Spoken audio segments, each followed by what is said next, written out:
বন্ধুরা, তোমরা সবাই কেমন আছো? চলো আজকে চলে এসেছি আর একটা নতুন রেসিপি নিয়ে, যেটা হলো ইলিশ। আমাদের সবার ফেভারিট একটা ইলিশ ডিশ নিয়ে। সেটা হলো আজকে যেটা বানাবো সেটা হলো ইলিশ ভুনা পাথুরি মালাই সর্ষে দিয়ে। তার জন্য প্রথমে একটু হলুদ গুঁড়ো আর লবণ দিয়ে মাছটাকে মাখিয়ে নেবো ভালো করে নুন হলুদ দিয়ে ইলিশ মাছটাকে মাখিয়ে নেবো। এটি একটি ট্রেডিশনাল ইলিশ পাতুরি, যেটা সর্ষে, নারকেলের দুধ, ক্রিম ফ্লেভার দিয়ে বানাবো। অনেক রকমই তো ট্রাই করেছো, এভাবেও একবার ট্রাই করে দেখো। খুব ভীষণ সুন্দর টেস্ট, আর এর যে ফ্লেভারটা এত ভালো লাগে খেতে। আমি যখনই বাড়িতে ইলিশ মাছ নিয়ে আসি তখনই বেশিরভাগ সময় এইভাবেই বানাই। তোমরাও একবার বানিয়ে খাও আর আমাকে জানাবে। এর জন্য আমরা একটা পেস্ট বানিয়ে নেব, যেখানে কালো সরষে 2 চামচ আর সাদা সর্ষে 1 চামচ, পোস্ত 1 চামচ, 3-4টে কাঁচা লঙ্কা, সল্ট দিয়ে এটাকে একটা পেস্ট বানিয়ে নেব। দুধটা বানিয়ে রেখেছিলাম, ওটা কিছুটা দিয়ে দেবো, কিছুটা রেখে দেবো পরেটা।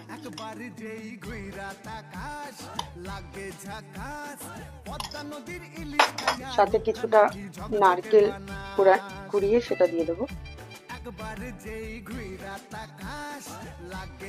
আর একটু সর্ষের তেল দিয়ে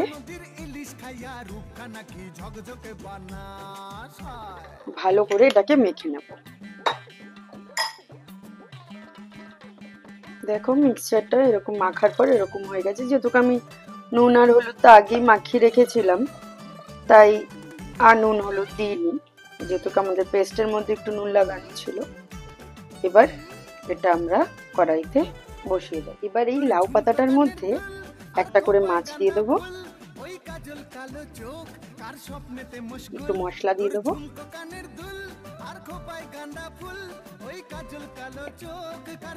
একটু সর্ষের তেল, কারণ ইলিশ মাছ মানেই সর্ষের তেল, আর একটা কাঁচা লঙ্কা করে মরিয়ে নেব।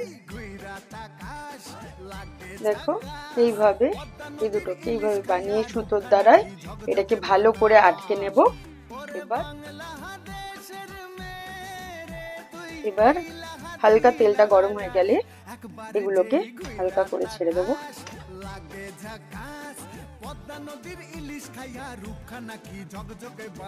আর লো হিটে এটাকে 7 থেকে 8 মিনিট এক পিট করে নেবো। তারপরে উল্টে আবার 7 থেকে 8 মিনিট আর এক পিট করে নেবো, তাহলেই রেডি হয়ে যাবে আমাদের আজকের রেসিপি। তাহলে এখন আমি আপাতত ঢেকে দিই, ঢেকে 7 মিনিটের জন্য রেখে দেবো। এখন 7 মিনিট পর আমরা ঢাকনাটা খুলে এটাকে উল্টো করে দেব। কি সুন্দর একটা গন্ধ বেরিয়েছে।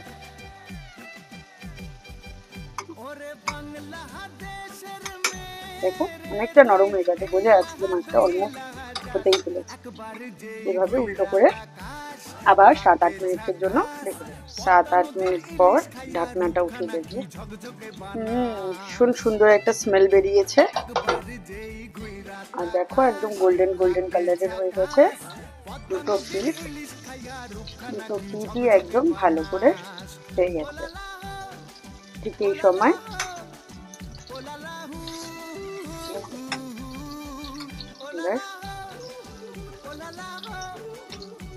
দেবো।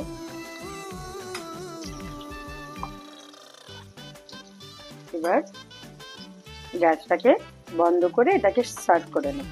এবার এটাকে খুলে দেখা যাক কেমন হয়েছে। খুলতেই পারছি না।